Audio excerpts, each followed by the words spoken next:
everything, I'll start on the first one, double char.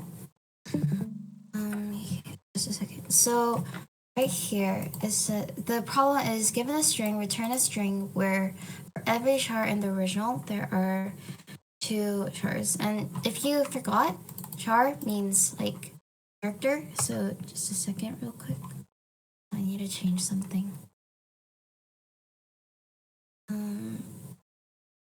Okay, there we go. So for here, the first thing we want to do is we just kind of have to look at what they're asking for. So in the function provided, they're taking in the string that someone puts in, right? So we want to change that string so that each character in the string is doubled. So for example, for the example of the right here, they want to double each of the characters in the word the, so they double the capitalized T, then the H and the E, so it would be T, T, H, H, E, E.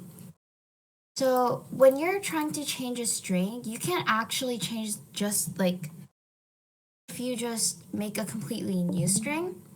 So you could do new string, that's what I'm just going to name it, equals just empty, so you can add more into there. And the next thing is that you should have noticed that you have to go through each character and double them. So it would be good to use a loop. So what you can do is do for I or X or whatever variable you want in str so that it goes through each single character in the string. And I would be just the character. So in the case of the first time the loop goes, I would be the capitalized T. And next, inside your loop, you would have to do the new string that you created, and new string plus equals, so that you can add the characters into the new string, plus equals I times 2. Because like in the direction said, you have to add the character, but you have to double the amount of characters there are. So if you run the string the into the function, it would double the capitalized T first, so it would be TT, like right here. It starts at the letter T. It starts at the letter T and adds 2 of that same character into the new string.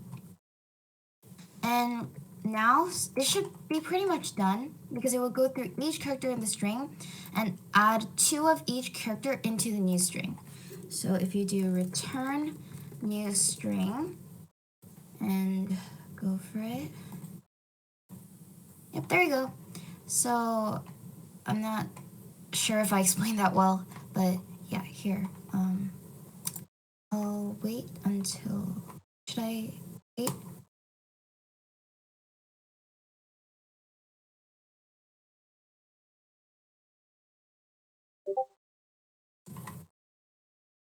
Okay, I'm just gonna leave the screen on there so you guys can see the code and how the results would work.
Okay, so yeah, okay, so I think everyone's done with that now. So we should move on to count high. So in this case, reading the directions, it says return the number of times that the string high appears anywhere in the given string. So what this function wants to do, so what you want to do in this function is that, for example, if you put ABC hi ho right here, it would return 1 because high appears only once in this certain string, and the same for all the other strings you put in.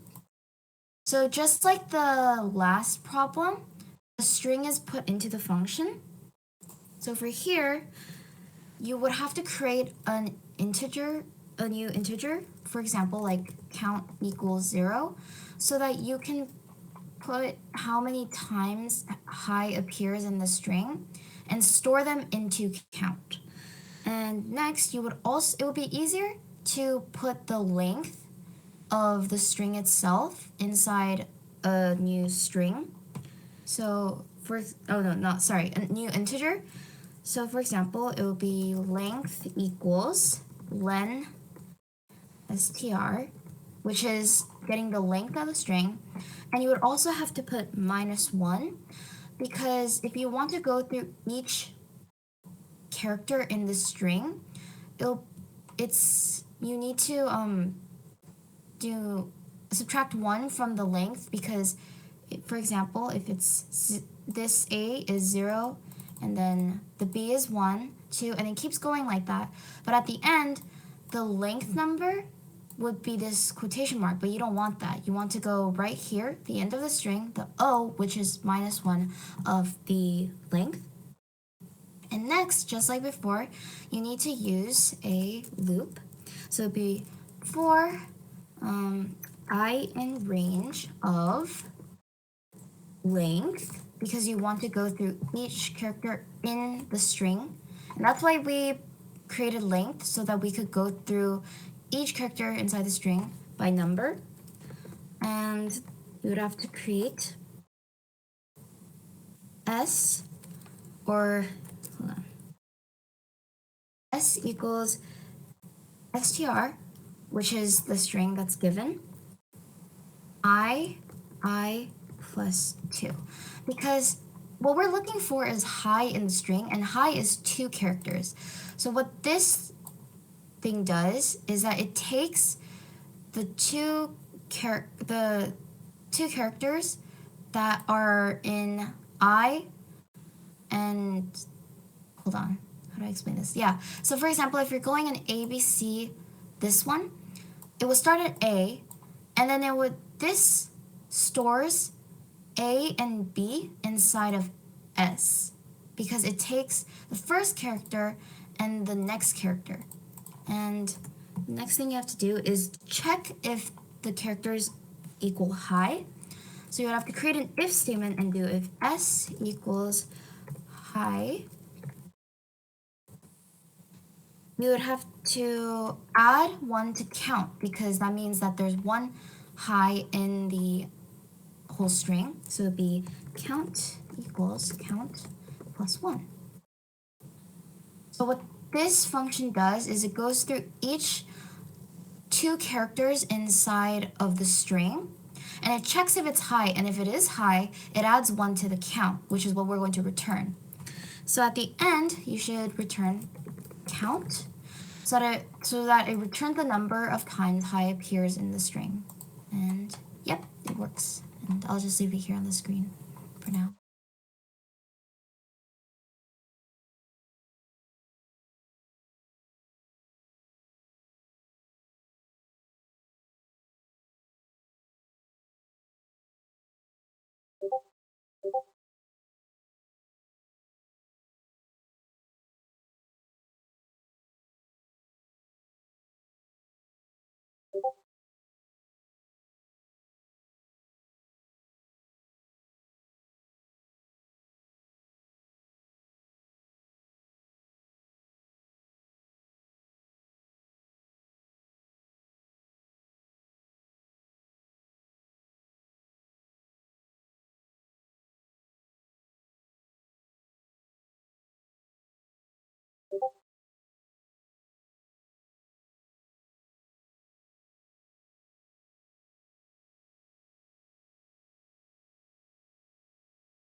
I'll move on to the next problem, and the next one is cat dog.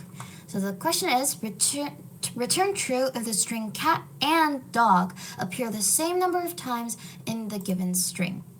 So, for example, in the case of cat dog, it will return true because both cat and dog appear one time in the string. So one here for cat and one here for dog. And for the second one, it would appear as false because appears two times, but dog doesn't appear any time in the string. And the same for here is that appears once here and dog appears once here, so it would return true because 1 equals 1. So in this problem, the first thing you would have to do is create integers and label them as cat and dog. For each one, you're going to make it 0. You can add on to it as you go through the string.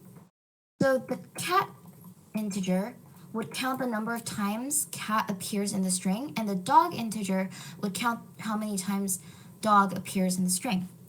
And just like before, we're going to be going through each of the characters, it will be going through each of the 3 characters of the string because both cat and dog are 3 characters long.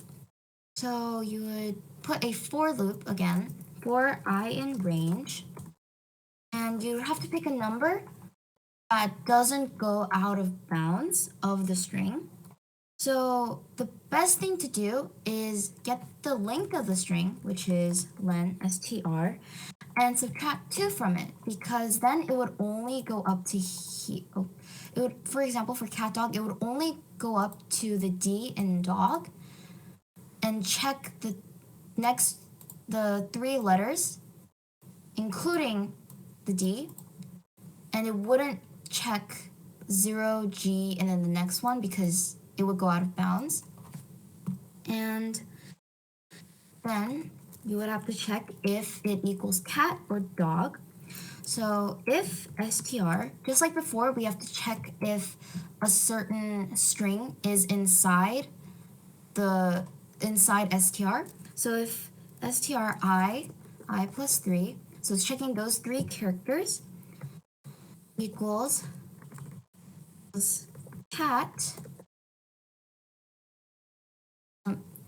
If it equals cat, then you would have to add 1 to cat because that would mean that that string equals cat, so you'd have to show that there's 1 instance of cat in the string, or 2 or 3 as you go on in the string. And the same thing for checking for dog.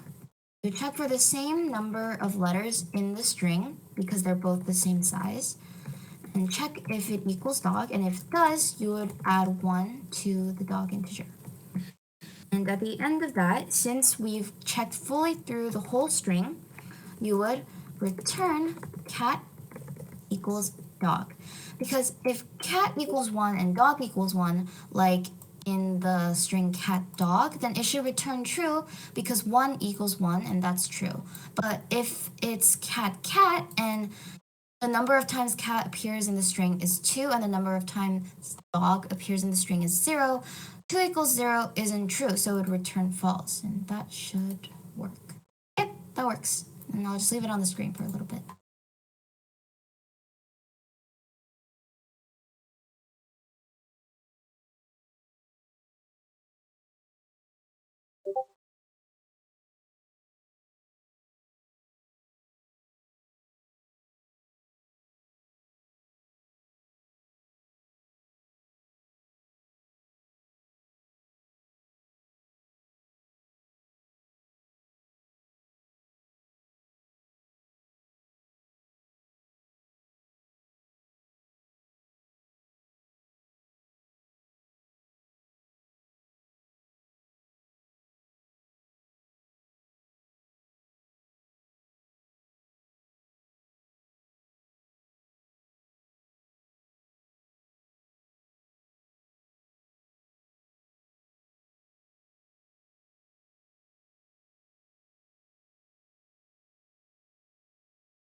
I just got a question. Is using the count method also fine? Well,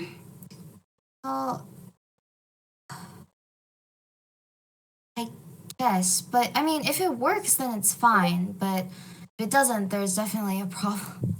But it should be fine as long as all the cases work. So, yeah.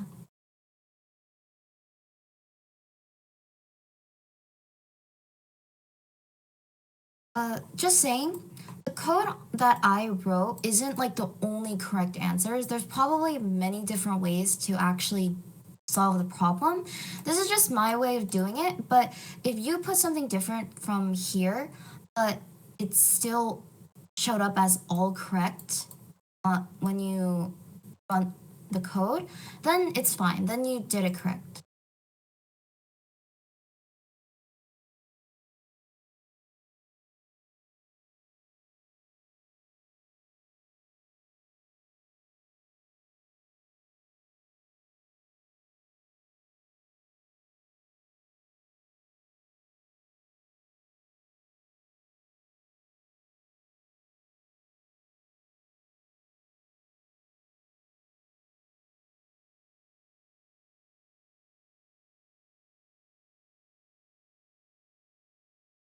Okay, I'll move on to the next one then.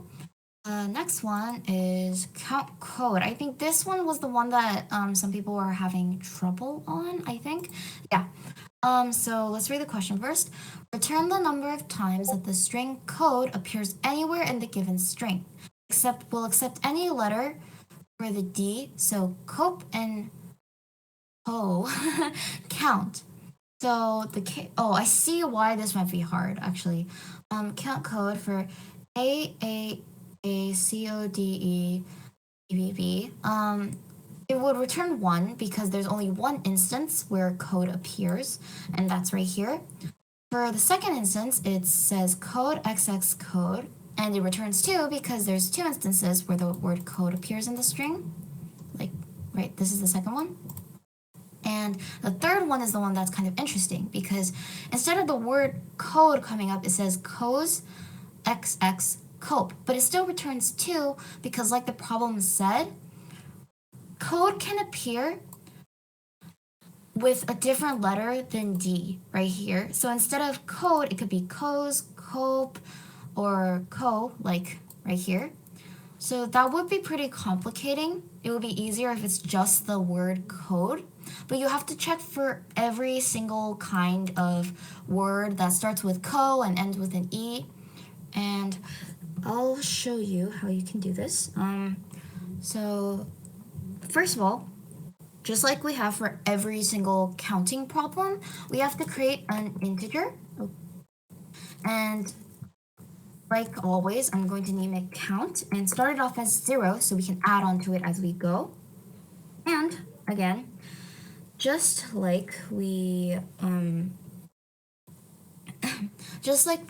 did before, we're going to do for I in range and use a for loop to go through the string. But instead of checking for wait, hold on a second, sorry. It's not. Oh yeah, okay, there we go. Instead of checking for all the so like always, we're going to start off with the length of the string and do -3 in it because, like I said before, you're not allowed to go out of bounds for these kind of questions because if you do, then it's just going to show up as an error. So you have to do -3. So for example, in this one, the for loop only goes until, right, hold on, here. Right here. So the reason is one might ask why you don't do -4 because the length of the word code is 4. It's because in the directions it says you have to check for the word code, but you can also check for the word cope or co or anything instead of the D in code. So the best thing to do is just checking for the first 3 letters of code. So I'll explain more on it as we go. But first, we're just going to leave it like this. And then we would have to create it would be easier to create a new string of 4 letters. Like, it's better if I just show you. Yeah, temp for temporary equals str I plus 4. So right here, it would show up as, if we're, for example, here, it would check the temp holds, if we start from A, this A, it would hold I and then I plus 1 and then I plus 2 and I plus, wait, am I doing this? Yeah, I plus 3, but it would stop right before here. So it holds a 4-letter word. And then we use the temporary string and we check if that temporary string starts with co and ends with e. The best way to do this is using an if statement, like we always do. If temp 0, 2. So we're checking if this 0, 2 is checking if the first 2 letters equals co. So you would do equals co. And we can't end the if statement like this because we also need to check if it ends with e. So you go and temp -1 equals e, because -1 would check for the last letter of the 4-letter word. So if it's e and it starts with co, we would have to add 1 to the count because it means that it's either the word code or cope or co or anything that starts with co and ends with e. So it would be plus equals 1. And that's pretty much it. I can see why this is confusing. And you'd have to return count because it would return. It is pretty confusing because you're not only checking for just code, because if it were, then all you would have to do is if temp equals code, because that's all you have to check for. But you have to check for the first 2 letters and the last letter to check that it's either code or cope or anything that starts with co and ends with e. So yeah, this is the correct code, but like before, there can be different ways to do this. So if your code works but it doesn't look like mine, that's completely fine. So I'll give you guys a little time.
Okay, I got the question. What if we substitute D with a number like 4?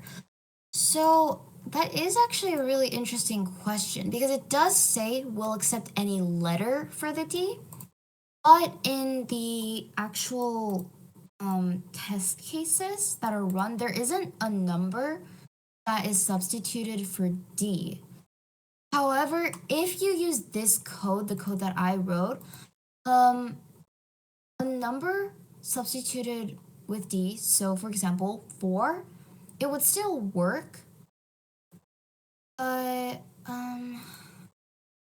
I do think that it would be better to just leave it like this, because if you want to check if it's a number or a letter, it is a little bit harder, I believe. I might be wrong, but I am fairly sure that it's going to be a little bit more complicated. So since the test cases are really only checking if it's the letters, we can just assume that a number won't be inside, would be substituted for D. However, if the question is, will this code run like yes? If it's a string that says co for E, then it would still return 1 because as it counts as code, but something substituted for D.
Oh, okay. Can you explain again on why we end at len str minus 3?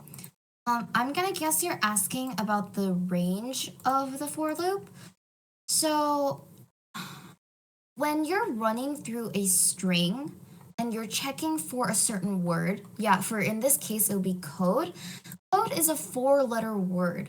So in this for loop, you're storing in temp for the three, wait, you're checking for the letter, like if you start at A, you're checking the 3 letters after that and grouping them together to form the 4-letter word. So you'd be checking if AAAC is the word code or cope or anything like that. But the issue is, if you didn't add that and took out the minus 3, it would go all the way out of bounds. So it would, oh, actually, let's take the example of minus 1. So usually if you're just checking one character, you can do minus 1 because, for example, for this test case, it will stop at B and just check the character B. But in this case, you're checking if the letter and then 3 letters after that equals the word code. So if you keep this, the code would check to see the 3 next letters of the string. Except if you stop here, that means it's trying to check for 3 non-existent letters in the string. And that would return an error because you're going out of bounds of the string. So that's why you have to change the minus 1 to the 3. Because if you do minus 3, it means that it stops at E. Because at E, there's 3 letters after that. So you can check if E, B, B, B is code. But if you go even a little bit further, so you go to the next B, the code can't check for the next 3 letters because there's only 2 letters after that. So that's why you have to put minus 3, because the code length, the length of the word code is 4. So you want to stop at the last first letter of four letters. How do I explain this more clearly? It's just easier to think about how you can't go out of bounds. So, for example, if let's see if I can put this in a better way. Let's see. I think I can. No, never mind. So if you count these, so if you remember indexes, I think we went over that like before, but A is 0 and 1 and then 2, 0, 1, 2, and then so on. But length of the string is already out of bounds because it will be checking one letter after the last B, and -1 would be checking the last letter because it's checking the last character of the string. But you need to do -3 because you don't need to check the last letter of the string. You need to check the last 4 letters of the string, which is why you use -3, so you can check the last 4 letters. So it starts at E and checks B, B, B, and that will be 4 letters. I'm not sure if I explained that clearly enough. If you needed me to explain it more, I'll try to be a little bit more clear. But it's just the problem of going out of bounds of the string.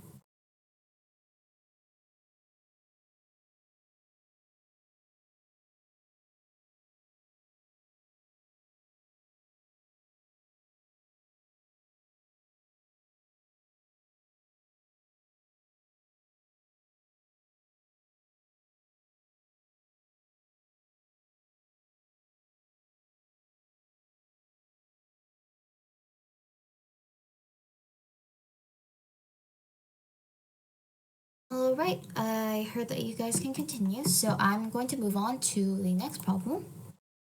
And the next problem is end other. Question is, given 2 strings, return true if either of the strings appears at the very end of the other string, ignoring upper/lowercase differences. In other words, the computation should not be case sensitive. There's a note here. S.lower returns the lowercase version of a string.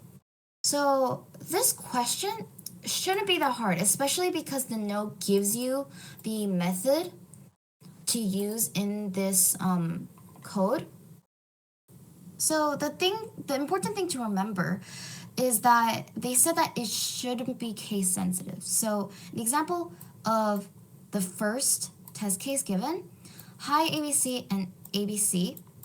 So ABC is in the last part of the string hi ABC. So there isn't a problem with that. But then there's also capitalized A, B, capitalized C, and then it's hi, and then A, capitalized B, C.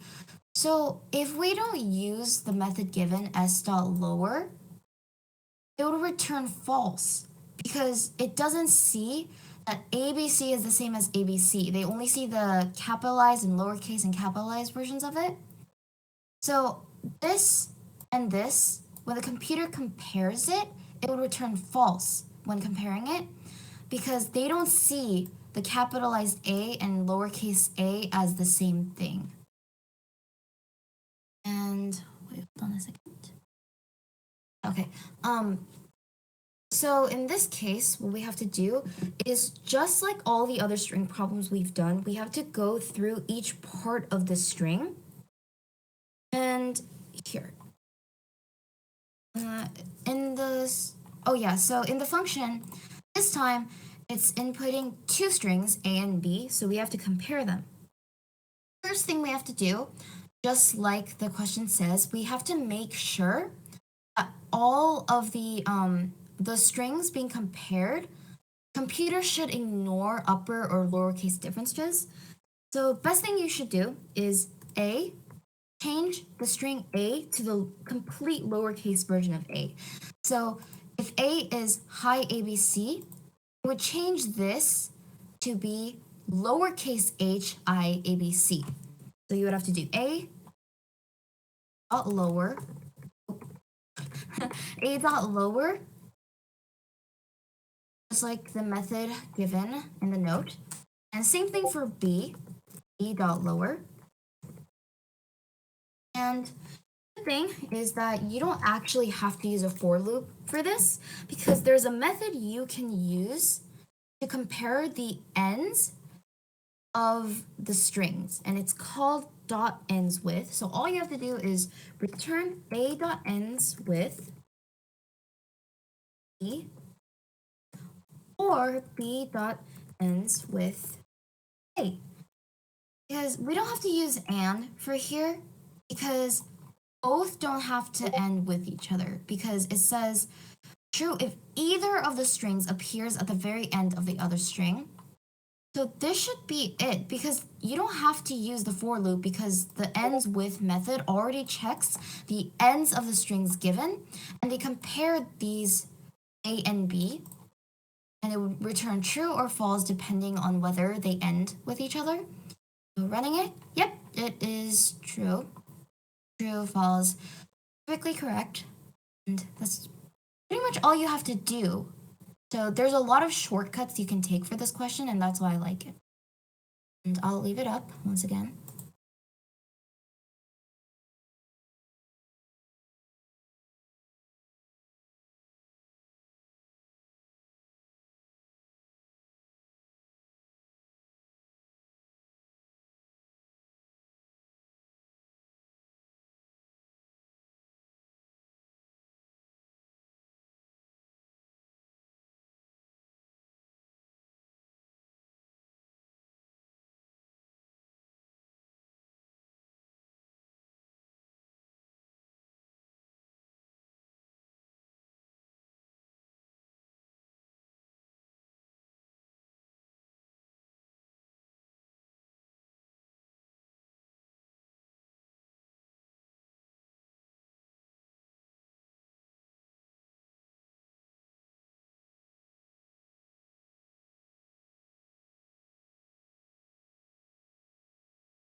Okay, I will move on to the next question now.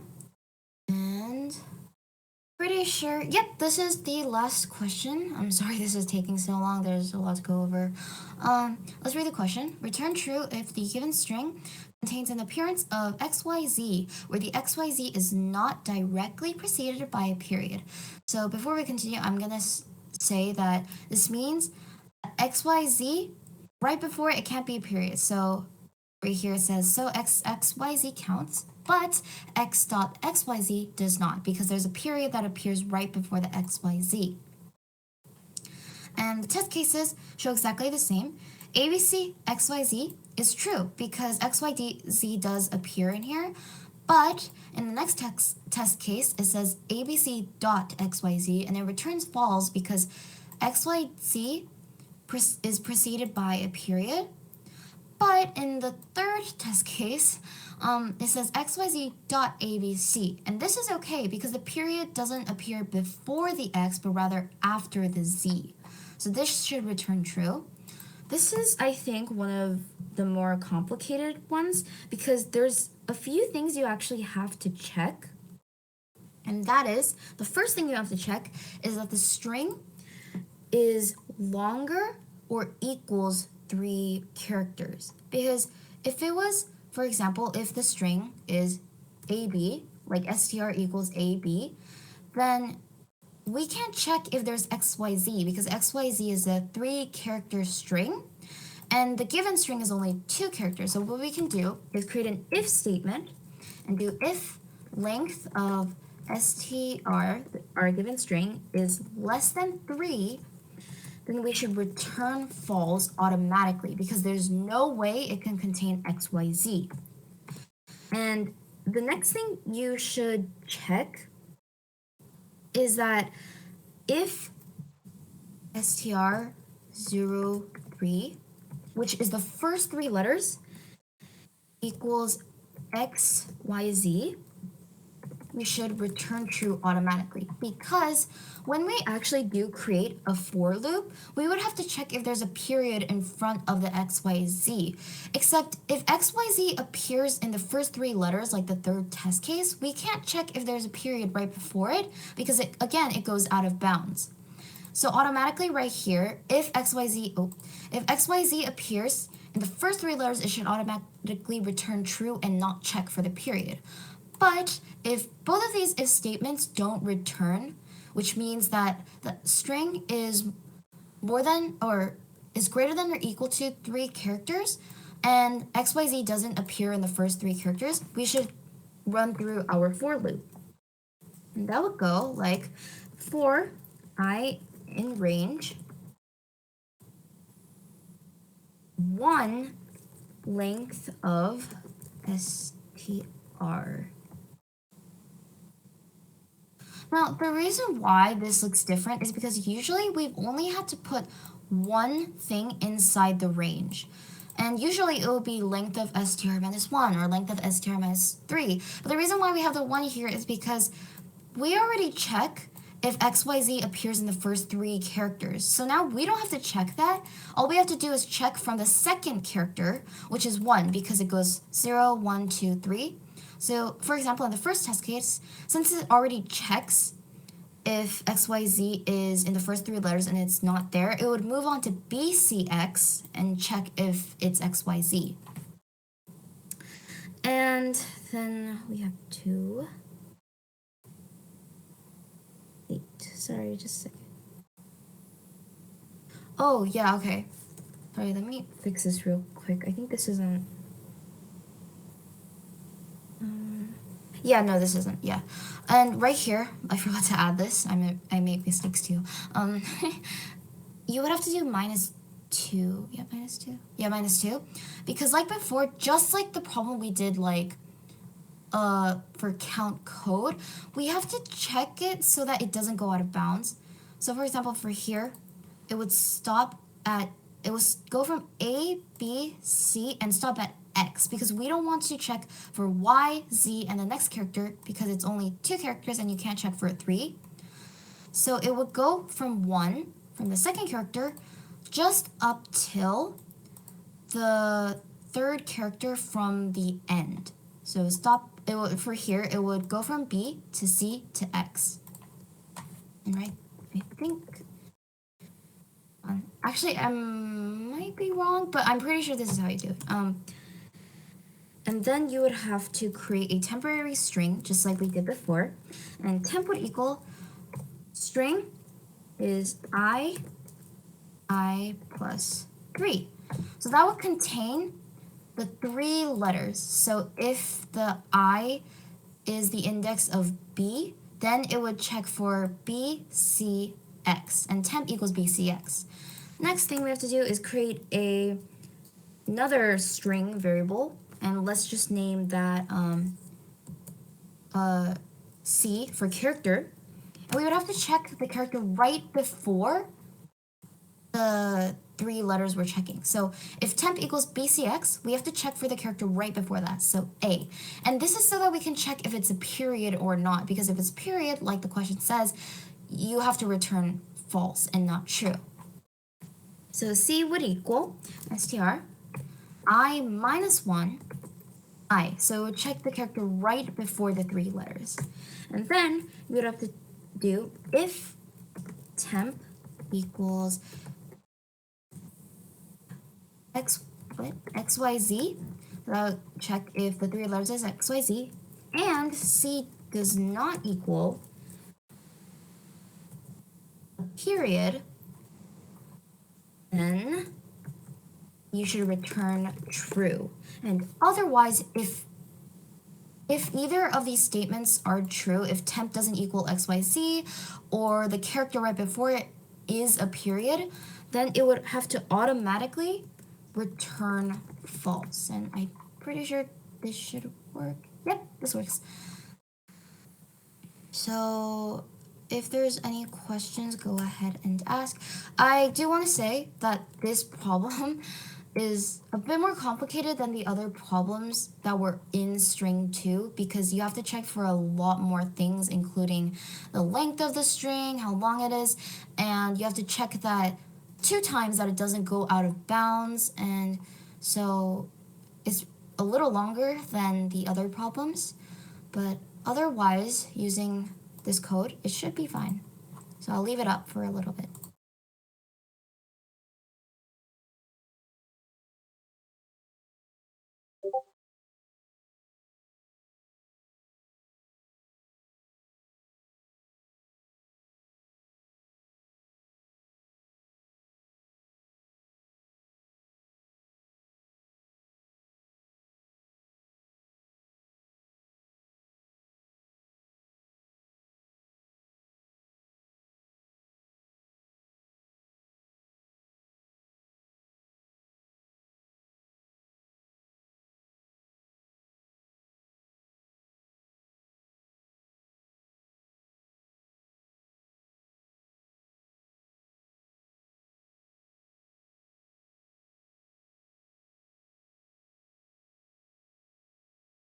Wait, so yeah. So there's a lot easier way to do this because this is a lot more complicated than you actually have to do. Sorry about that. The other way to do it is just not, you don't have to check for like anything else and just go straight to the return statement. You just have to do return string.count of xyz. Uh, this would return the number of times xyz appears is greater than string.count period xyz. So this is funny to me because I overcomplicated it. Using this works perfectly fine. Is probably a lot easier than the other way that I showed you. All it does is it checks the number of times xyz by itself appears in the string, and if it's greater than the number of times dot xyz appears in the string, then it will automatically return true, because if xyz appears in the string, then str.count xyz would return 1.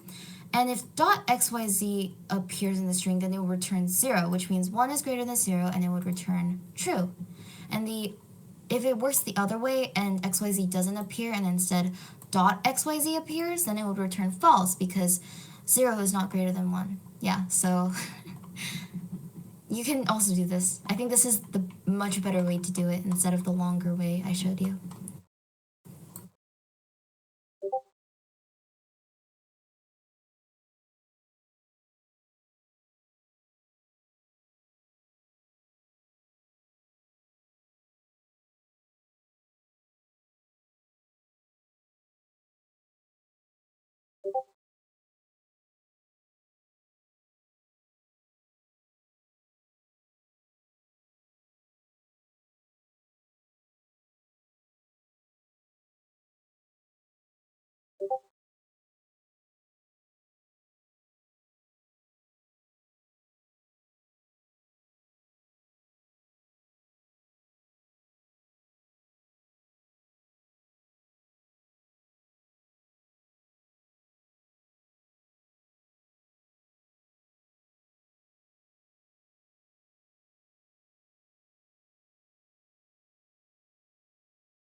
Okay, so I heard that you guys are done like looking at the code, so I'm gonna stop sharing, and whatever's next can go.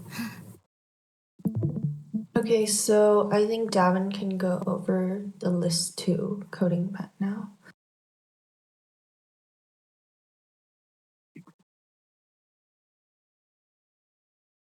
So Davin, you can start teaching when you're ready. Okay, cool. Can you guys see my screen?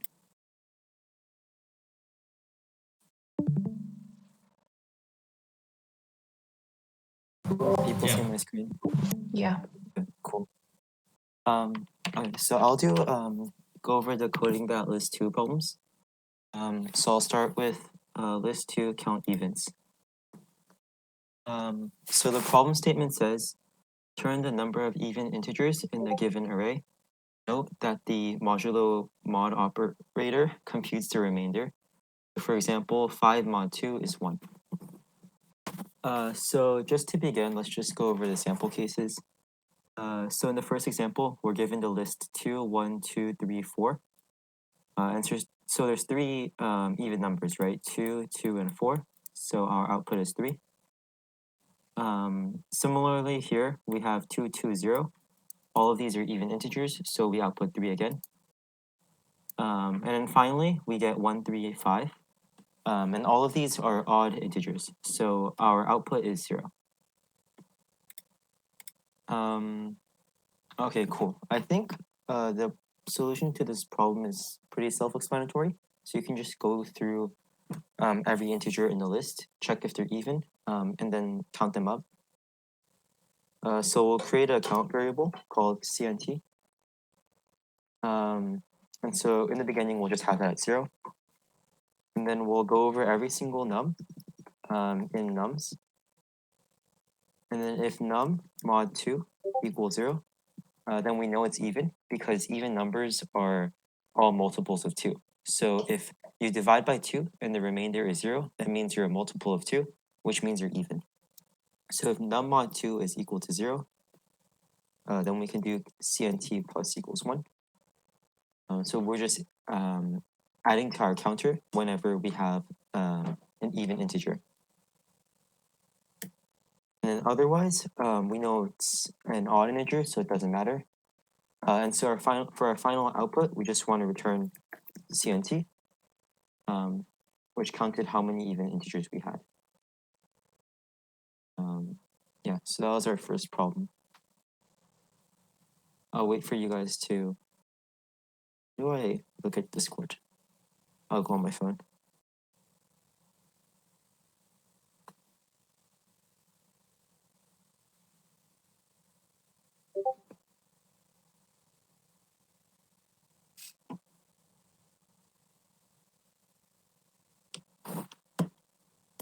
Yeah, so let me know if you have any questions or if you're ready to move on.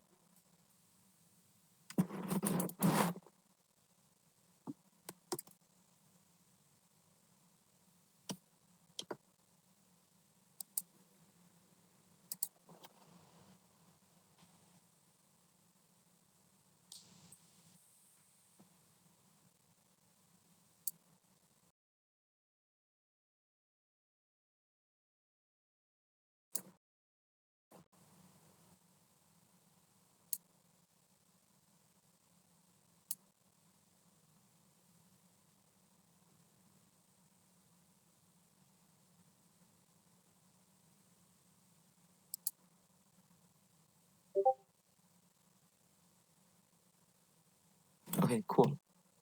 So I'll move on to the next problem. The next problem is called Big Diff. So the problem statement reads, given an array length 1 or more of integers, return the difference between the largest and the smallest values in the array. So note that the built-in functions min v1, v2, and max v1, v2 functions return the smaller or larger of two values.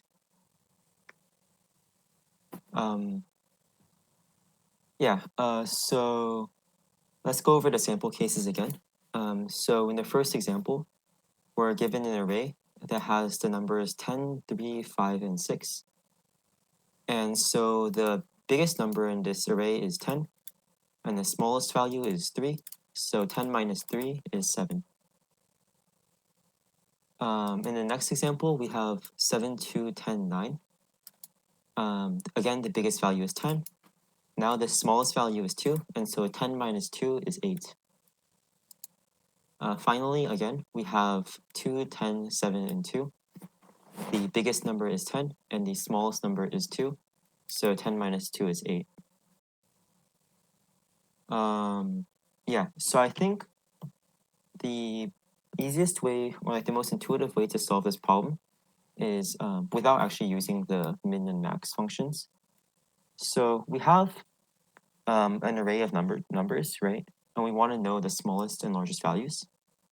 So one way we can do this is to just sort that array. So if we sort that array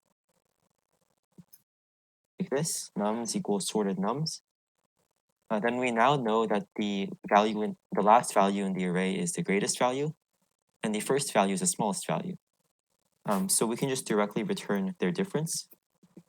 So we return the difference between the last value and then the first value. And so again, the last value is the greatest value because we just sorted the list. And the first value is the smallest value. So yeah, that solution works.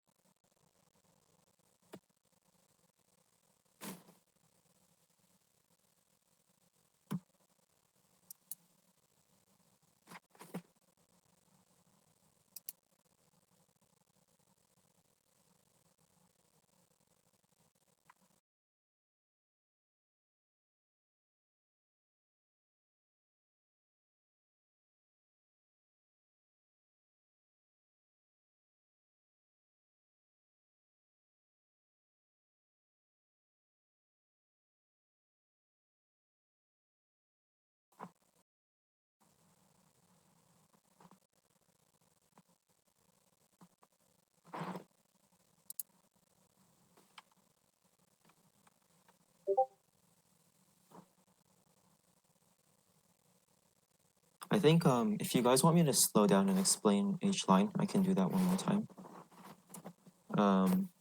Can you actually do that? Oh, I forgot about that. Yeah, that's true. That's actually true. That's really cool. Yeah, that works. I did overcomplicate this then. I thought this was okay. So yeah, I forgot that in Python, the min can have lists as well.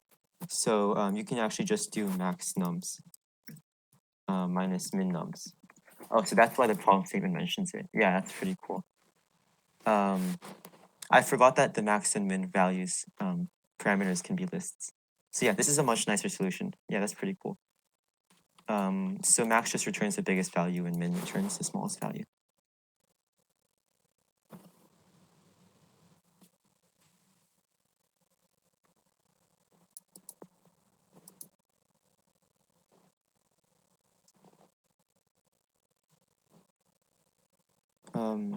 Should I move on to the next problem then?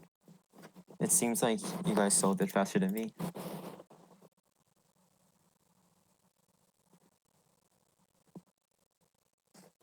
Yep. Okay, cool. Okay, so next problem is called centered average. It says return the centered average of an array of integers, which we'll say is the mean average of the values, except ignoring the largest and smallest values in the array. If there are multiple copies of the smallest value, ignore just one copy, and likewise for the largest value. Use integer division to produce the final average. You may assume that the array is length 3 or more. Okay, I'll go over the sample cases one more time. Yeah, so we have, in our first example, we have an array 1, 2, 3, 4, 100. So we ignore the smallest value, which is 1, and the largest value, which is 100. And so the average value between 2, 3, and 4 is 3, which is why our output is 3. Here we have 1, 1, 5, 5, 10, 8, 7. The biggest value is 10. The smallest value is 1. So if we average it, we should get 11 plus 15, like 26 divided by 2, 3, 4, 5. 26 divided by 5. And so if we do integer division with 26 divided by 5, we should get 5. So yeah, that makes sense. Finally, here, our input is -10, -4, -2, -4, -2, and 0. Our biggest value is 0, and our smallest value is -10. So the average of the rest of these is 12 minus divided by 4. Yeah, so -3. So yeah, that makes sense as well. I can think of two ways of doing this. And the way I'm going to show you is not the most optimal way, but I feel like conceptually it makes the most sense. So similar to before, we're going to sort our array first because this makes it easier for us to identify which is the smallest and the largest value. And so we'll sort the array. And then it says we want to ignore the largest and the smallest values. And again, the smallest value is the first value, and the largest value is the last value. So to ignore them, we can just slice them out by doing nums 1 to -1. Because that means that we start our new list at the first index. So this is after the smallest value, and then we end it right before the last index. So that's the greatest value. And then so finally, we have to return the final average. So to do that, we want to do return, and then sum of nums divided by the length of nums. And yeah, so that works as well.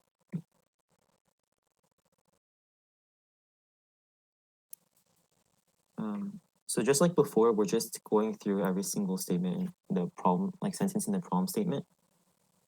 So we just ignored the largest and smallest values here. And then we just took the final average here.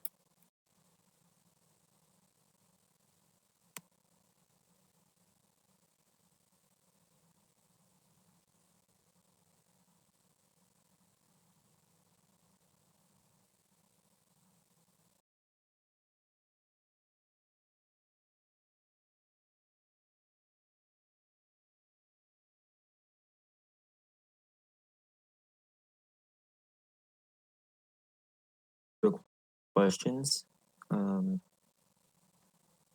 guess I could explain like the other solution, which would just be to take the sum and then subtract the largest and smallest values by doing max and then min. And then we just divide by the length minus 2. And so that would solve it in one line.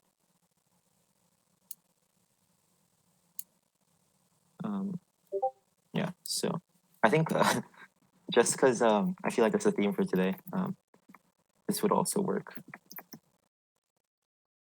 But you don't need to understand this if you don't.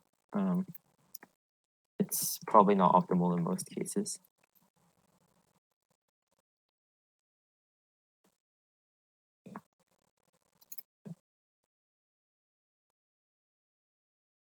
Yeah, that also works. So yeah, both solutions work. I would recommend the first one, but okay, cool. We can continue. Next problem. So next problem is called sum 13. It says return the sum of the numbers in the array, returning 0 for an empty array. Except the number 13 is very unlucky, so it does not count, and numbers that come immediately after 13 also do not count. Okay, cool. Yeah, so let's just go over the sample cases again. We have 1, 2, 2, 1. So if we just sum them, since there's no 13, we don't need to think about this last case. So it just says return the sum of the numbers. So we get 1 plus 2 plus 2 plus 1. That's 6. In the next case, we have 1 and 1. Again, there's no 13, so we just get 2. And then finally, we have 1, 2, 2, 1, and 13. The number 13 is unlucky as it says, so we just don't count it. So the numbers before that, 1, 2, 2, 1, sum to 6, which is why we get 6. Okay, cool. Yeah, I'll just do it with like the iterative method. So I think the main idea for this is that we just iterate through every single value. And when we see 13, we just stop counting because numbers that come in immediately after 13 also do not count. Yeah, so count equals 0. It's our counter variable. And then we want to go through every single value in nums. So I'm going to do for num in nums. And then if num equals 13, then I'm going to break. Otherwise, I'm going to add num to our counter variable. The problem is a little ambiguous, I guess, in that it says numbers that come immediately after 13 also do not count. So it's not clear if it's the number that's immediately adjacent to 13 or all the numbers that come after 13. So I'm going to try this solution, which is assuming that it's numbers that come, all the numbers that come after 13. And if this does not work, sorry, then it's probably the other case. So yeah, the wording in this problem is a little strange. But here, we're assuming that once we see 13, we should no longer count. So we break after out of the for loop then, and then we can just return count. Okay, so looking at the sample cases, is the one we got wrong. Yeah, so actually, I guess my suspicion was right. So they just want us to ignore the value that comes immediately after it. So I thought it was all the numbers like this. It's actually just 13 and 2, and then so we still count 1 here. So that's why it's 4. So yeah, we can change this. Cool. So we can say that if the number equals 13, does not equal 13, sorry, this.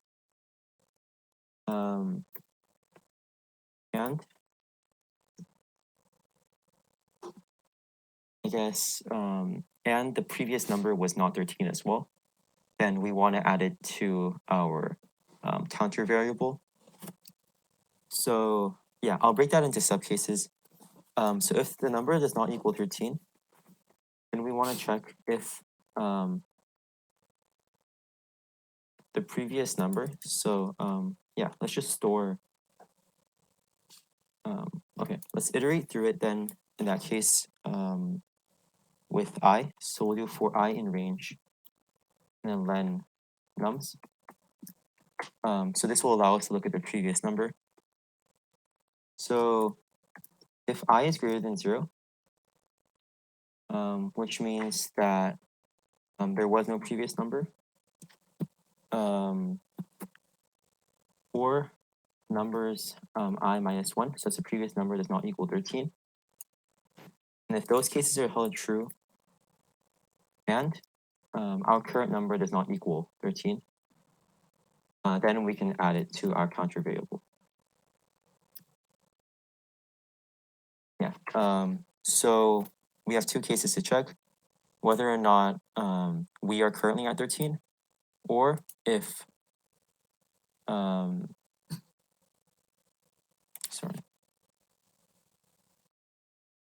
if the previous number was not 13, then we have to check both. Oh, wait, what did I do wrong here? So I'm checking if there was in the previous value, or if it's not equal to that, so that's true. Oh, we want to check, so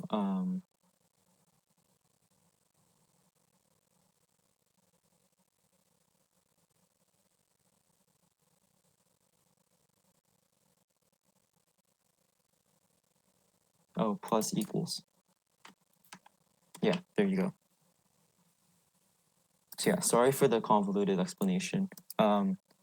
Basically, we just want to count all the numbers that are not equal to 13 or do not come immediately after 13. So here we check that it's not 13, and here we check that it's not immediately after 13. And if those cases are both held true, then we add our variable to count.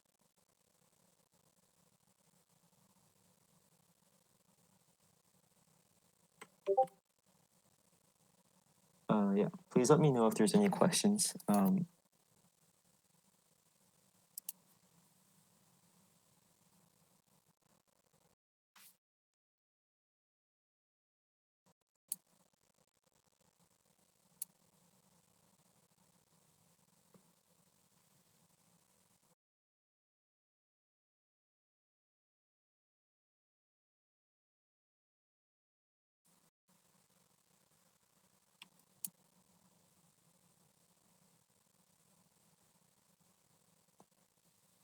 Okay, cool. So the next problem says sum 67. It says return the sum of the numbers in the array, except ignore sections of numbers starting with a 6 and extending to the next 7. So every 6 will be followed by at least one 7. Return 0 for no numbers. So just to prevent mistakes like before, I'm going to copy this into a whiteboard, and we'll just go over every case. Yeah, so here, 1, 2, and 2. We want to ignore the sections of numbers starting with 6. There's no such sections. So we just sum these up. So 1 plus 2 equals 5. So that makes sense. Here, the section is this one. And so we ignore all of those, and then we just add up 1 plus 2 plus 2. So we get 5. Here, again, we get 6, starting with 6, extending to 7. And so the rest of the numbers 1, 1, and 2 sum up to 4. Yeah, so we can use a similar approach to this, like we did before.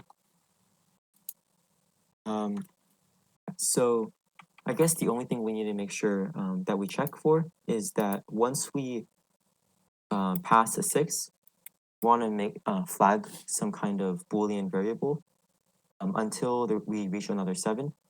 And only after we reach the next 7 are we allowed to keep counting. So yeah, I'll just get started then. So I'll have two helper variables here. I'll have a counter variable like before, and I'll have a variable called inblock. False. And so we want to go through all the values. in nums. So in the case that we're not in this section that we're supposed to ignore, so if we're not in block, and we're also, it's also not a 6, yeah, and nums I does not equal 6, then we want to add the current value to our counter sum.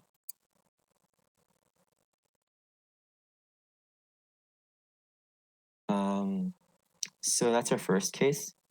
And then if, yeah, so we can actually just put this in the beginning. So if nums I equals 6, then we know that we are in a block. And so we want to mark in block equals false, equals true.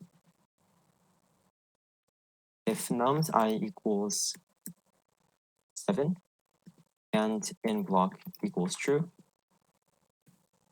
then we want to tell it that the block is over. So we do in block equals false.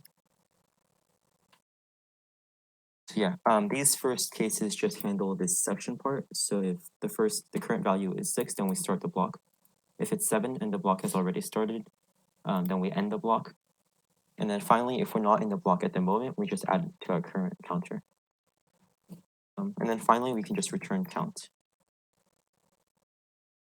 Why does this keep happening?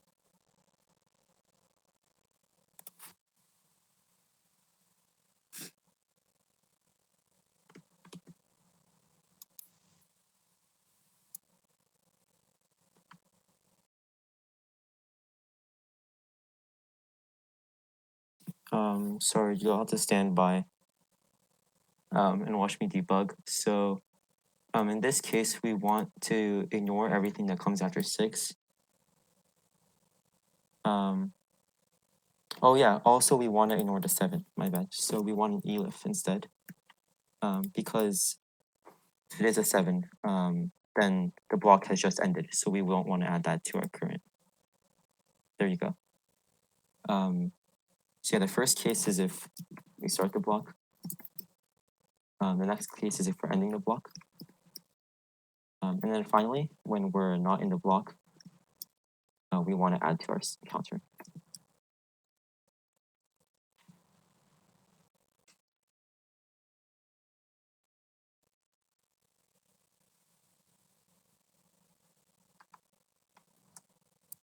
Yeah, I hope that explanation made sense.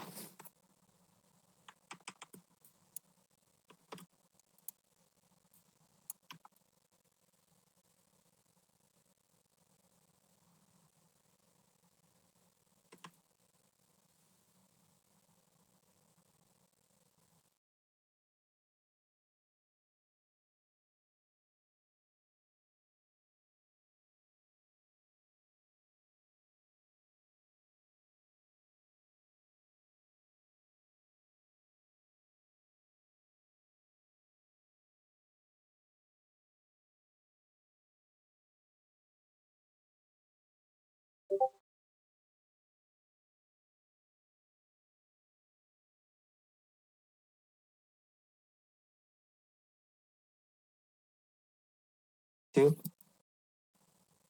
given an array of integers, return true if the array contains a 2 next to a 2 somewhere. Okay, so here in the first example, we have 1, 2, and 2. So we have two 2's next to each other, so we return true. Here, we have 1, 2, 1, and 2. We don't have any 2's next to each other, so we return false. And then here we have 2, 1, and 2. Again, we have no 2's next to each other, so we return false. Yeah, so this is pretty similar to a previous problem. I guess the main insight here is that, like some of the string problems that we did, so we want to check adjacent values. So we want to iterate over every single value. And then we also want to check if the value next to it is a 2, right? So because of that, we're going to do another for I in range. And then len nums minus 1. And in case it wasn't clear before, the reason why we do that is because if we're indexed like this, and we want to check at this value if the next value is 2, then we can just check I plus 1, so that's 2, right? Nums 2 is equal to 2. If we're at this case where we have we're at 2, then there is no next value to check in the first place. And so we don't want to check that, which is why we do the -1. We want to stop right before the last value. So for I in range len nums -1, if the current value is equal to 2 and the next value is equal to 2, then we want to return true. And otherwise, we want to return false. Yeah, so that should work. Great. Okay, yeah, that works.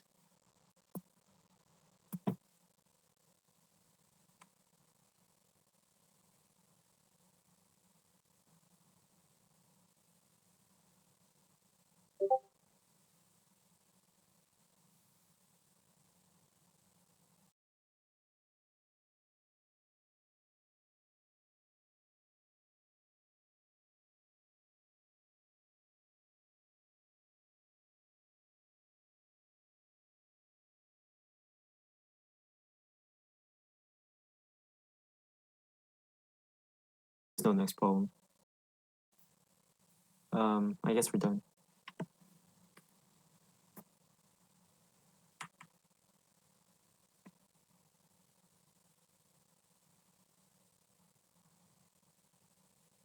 Okay, so real quick, I'll share my screen, and we also had homework of completing the solo learn if you guys like still had trouble or wanted some extra practice. So I'll just show you guys how you can use it if in case you guys want to have more practice with it. Yeah.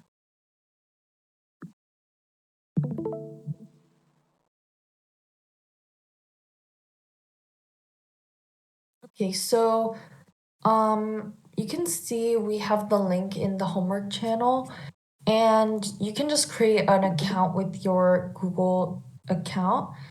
And then if you go to courses here, then it will go to this page, and you want to click on Python for beginners. And what you can do is it has like explanations like this, and it also has quizzes, so you can just click the answer.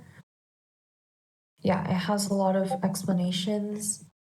And like this one, we can see what do you think the statement will send to the screen, and you can do print 2 times 3, so it'll be 6. And it has stuff like this, so you can keep doing it.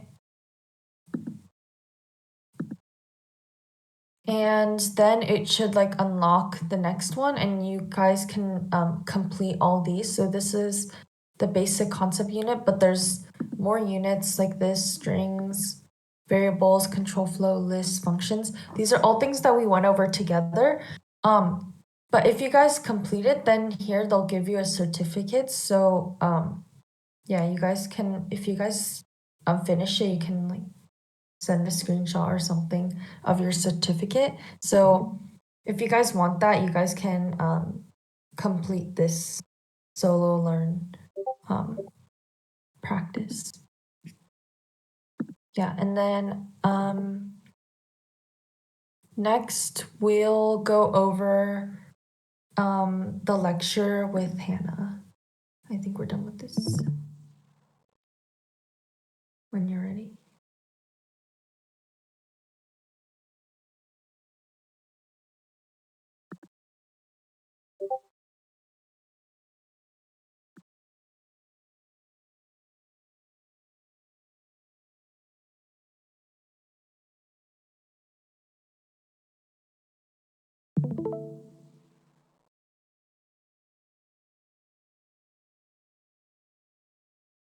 Okay. Can you see my screen?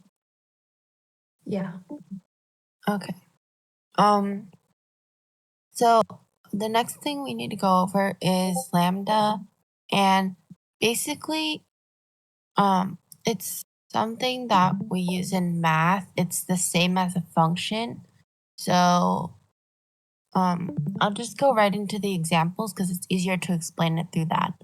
So in this example, it might look really confusing, but basically what this is saying is it's just a function. So it's if I were to translate this into math, it's equal to f of x equals x plus 10. And then here, I'm just saying f of 5. So let me put this into the online editor.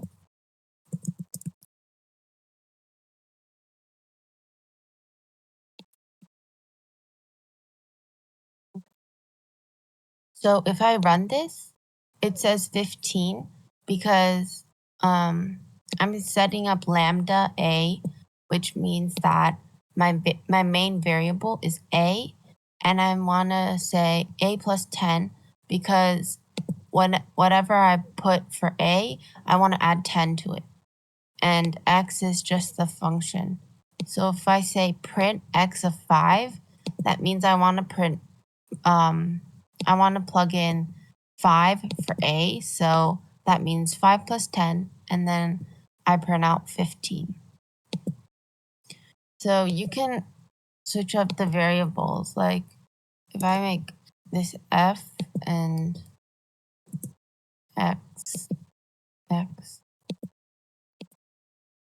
and then you can do like multiplication, x times 5, and I'll just leave 5. So basically what I'm saying is I have a function f of x, and I want to multiply x by 5 whenever I plug something in.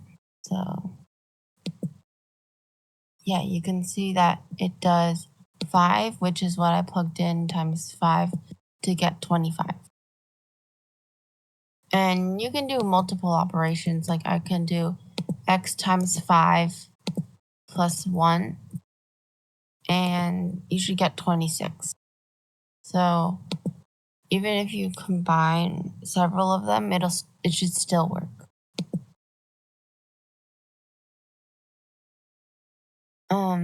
So this is lambda functions can take any number of arguments, and these variables are basically what they're calling arguments. So let me put this in.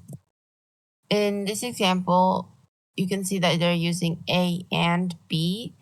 In the previous example, we only had one. We only had it like lambda A, but this time we're having 2. And then it wants us to multiply A and B whenever we plug something in. So I'm going to press run. And you can see that it prints out 30. So basically, I plugged in 2 different numbers because this has A and B.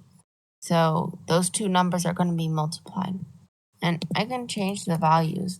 If I put 10 and 60, it should print out. I'm sorry, if I try 10 and 6, it should print out 60. Yeah, you could add them to. If I press run, I should get 16. You can divide them. If I do 12 and 6 and I want to divide them, then it should print out 2 like this. So yeah. And then the same thing is possible with 3 of them. Actually, you can have as many of these variables as you want, but you have to just keep track of how many you're using. So this one has 3, A, B, C, and your goal is to add all 3 of them. Here we have 3 numbers. So if I press run, it gives us 13, which is just 5 plus 6 plus 2. Yeah.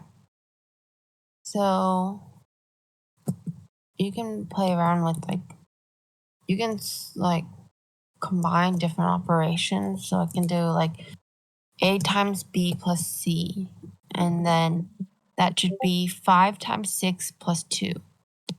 And then press run, and yeah, 5 times 6 plus 2 is 32. So our code is working. So yeah, this is the like most basic format of Lambda, but you can use them in functions. So this is a function, and basically it's like a separate part of your code. So you can have it like do Lambda and then return some type of value. This one is, so I'll use this example. Here we have this function called myFunction, and it receives a value n. We don't know what the value is going to be, but yeah, that's what it is for now. And then we want to return lambda a times n. And then we have a variable called myTripler equals myFunction of 3.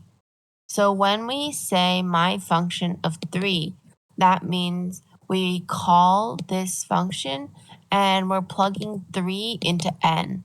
So when I say myFunction of 3, I'm basically returning this lambda a equals a times 3. So now that's what it represents. Let me add a comment. This represents lambda a times 3. So we plugged in 3 into n.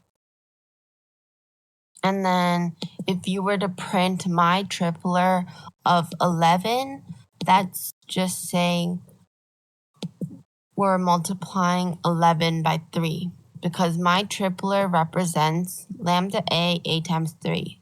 So if 11 is a, then 11 times 3 is 33. So let's run it, and you should get 33. Yeah, and you can switch it up. You can have like multiple variables in this too. A times b plus n. Let's say you were to do that, and then you were have 11 or 2 comma 3. So this is a little bit more complicated, but if we can break it down, and it's not that bad. So this time I have a and b, 2 variables, and I still have n, but we don't know what n is yet. I'll put in a different number, 10. So for this one, I call upon the function, and I have 10 instead of 3. So now this is going to represent, let me replace this. It represents lambda a times b plus 10. So when you call upon the bigger function, you're replacing whatever variables inside the parentheses. So you can replace this with a or something, but right now we're just doing this. So it represents a times b plus 10. So if you were to do myTripler 2 comma 3, you would get 2 times 3 plus 10, which should be 16, like this.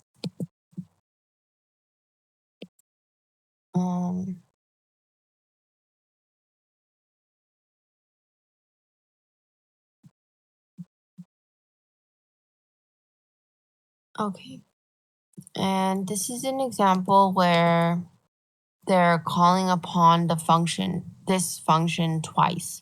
They have my doubler and my tripler. Basically, in the first one, they're replacing n with 2 because they want to double it. And then in the second one, they're replacing it with 3 because they want to triple it. So if they were to do 11 times 2, it would give 22 like this. And then this is the example we already went over. It would be 11 times 3, which gives you 33. So yeah. And you can change this one too. Like, again, if I use two variables like this, I could say like a plus b times n, and then I'll use 2 and 3 again. So this is saying 2 is equal to n, okay? And then 2 and 3 are equal to a and b. So that's 5 times 2 is 10.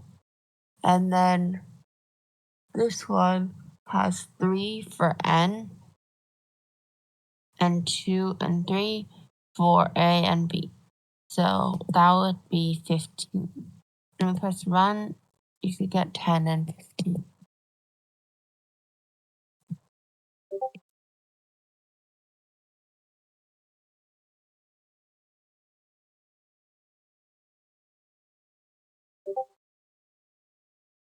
Okay. So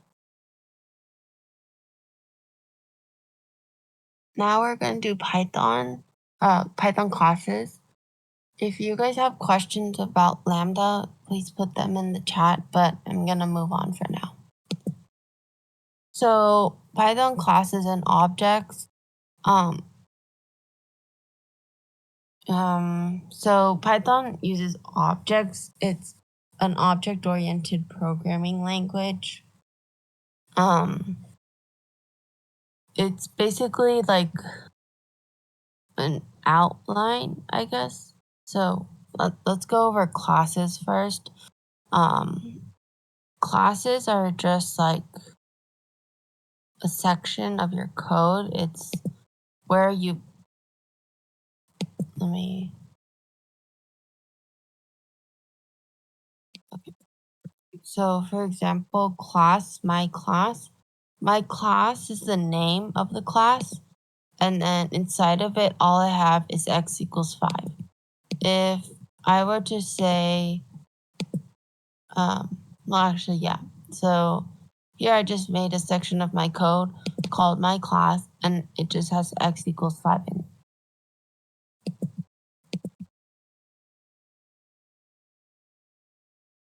Okay. And then an object is made using classes. So let me paste this into. If I were to say p1 my class and then print p1.x, so I created this variable called p1. It's equal to the class my class, and all that's inside of here is x equals 5, which means that if I call upon p1.x, so yeah, whatever's inside x is going to print out 5 like this.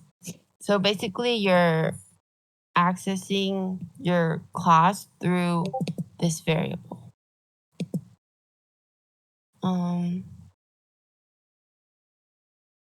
Okay, so I'll just move on to the examples and explain them.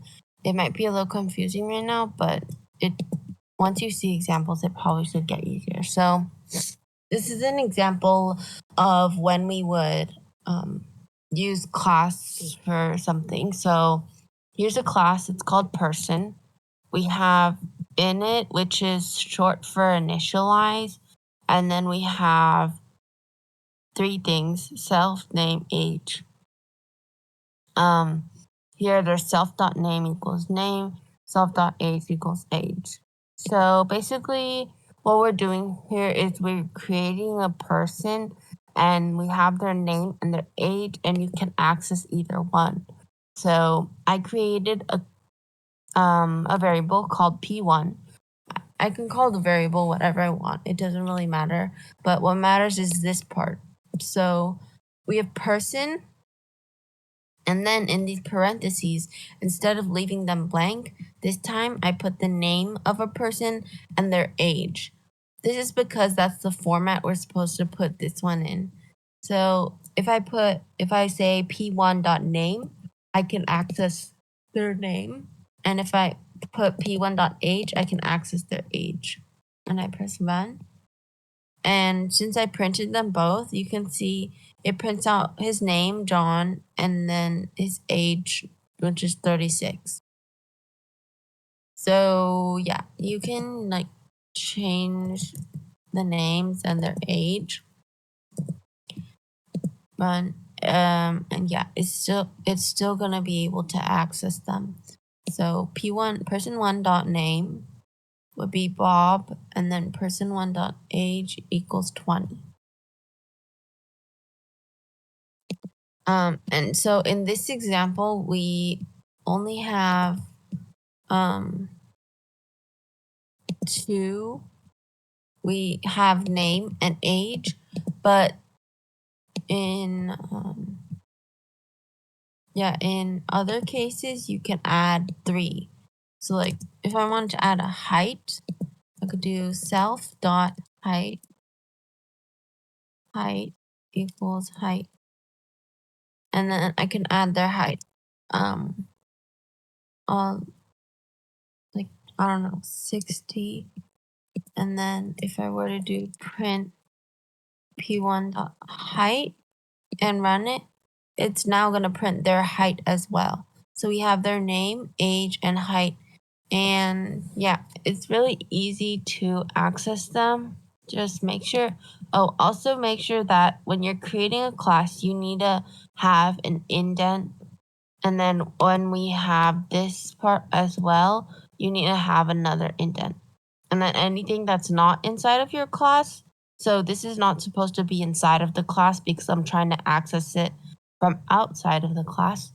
So it's not indented. Yeah. And then if you run it, you should get all of this.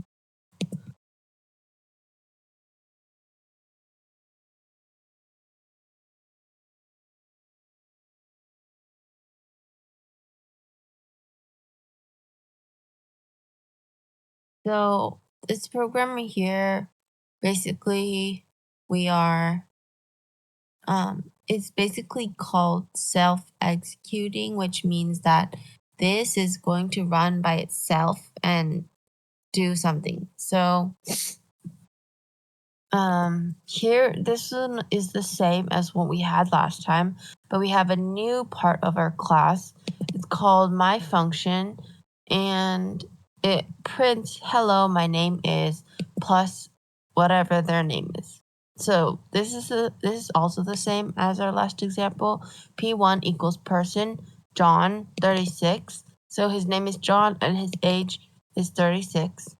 If I were to do p1.myFunction, so I'm using this one right here, my function, like that. I'm accessing this part. It would execute this part. So when I say p1.myFunction, it runs through this and prints hello, my name is plus name. Hello, my name is John. I can also make it print out my name. I could also make it print out my age. I could say, hello, my age is self.age. Run. Wait. Oh, you need to do. Okay. It says, hello, my age is 36. So, yeah. Make sure when you're printing out integers, you have to make it to a string.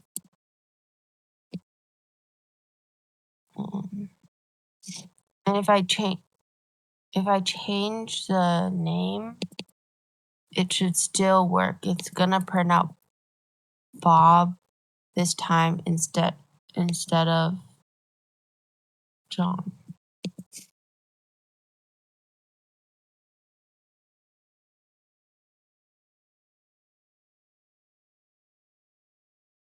Okay, so this is explaining, so in these examples, we have something called self.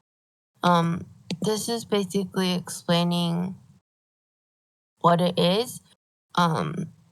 It's referring to an instance of a class, which basically just, it's like a representation of it, I guess. So it doesn't, here we named it self, but it doesn't need to be named self if we don't want it to.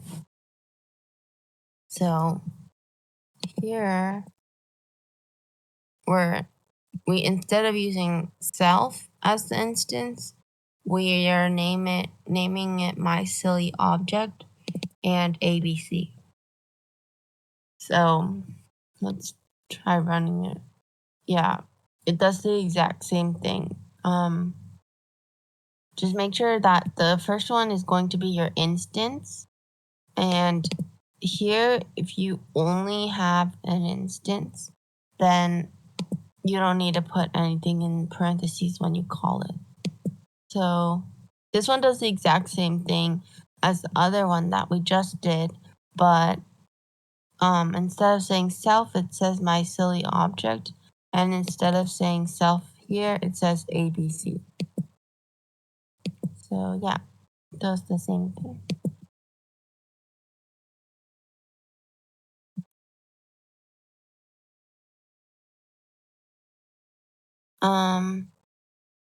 So let me get the previous example.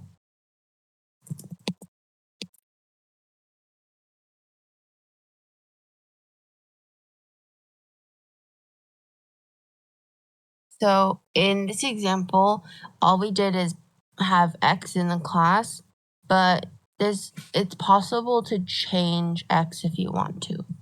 So right here, it's saying, this is for a different example. It says p1.age equals 40, but you can modify it. So you could say p1.x equals 10. And if you run it, now it's 10. So basically you're changing the value of this, so whatever this has. And then if I were to use one of these examples, let's say, I don't know, this person got 1 year older or something. I can do p1.age equals 37 instead of 36. And then if I press run, now instead of John and 36, it prints out John and 37. So yeah, you can, it's just kind of the same as changing variables normally. I mean, let's say I had x equals 5 and I changed it to x equals 10. It's the same thing.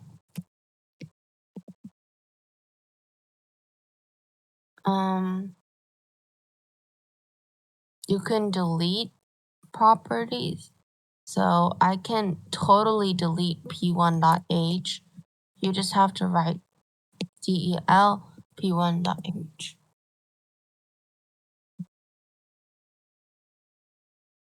Okay. So if I were to do this, I still have name, but age is deleted. So if I press run, you're going to get an error. It says attribute error, person error has no attribute age. That means that we totally deleted p1.age. So when I do p1.age, there's nothing there anymore. So that's why you get an error. And you can delete entire objects. So if I say del p1, then if I try to get p1.name and p1.age, I'm just going to get another error. It says name p1 is not defined. That's because this whole object doesn't even exist anymore.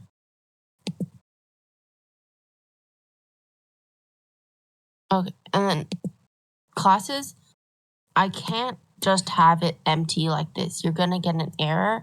So if you want to leave it empty for a little bit, just write pass. And then if I run it, I'm not going to get any error. But if I don't have anything in there, you get an error. Yeah, I think that's all for today. It's already time to end our class. Yeah, so today our homework will actually be the solo learn that I showed you guys earlier. So everyone should complete that and get their certificate. And I'll send it again in the homework channel, but other than that, yeah, that's your only homework for today. And yeah, if you didn't finish some of the problems that we went over today on coding bat, make sure you're all done with all the coding bat. And we'll see you guys tomorrow. Bye. Thank you.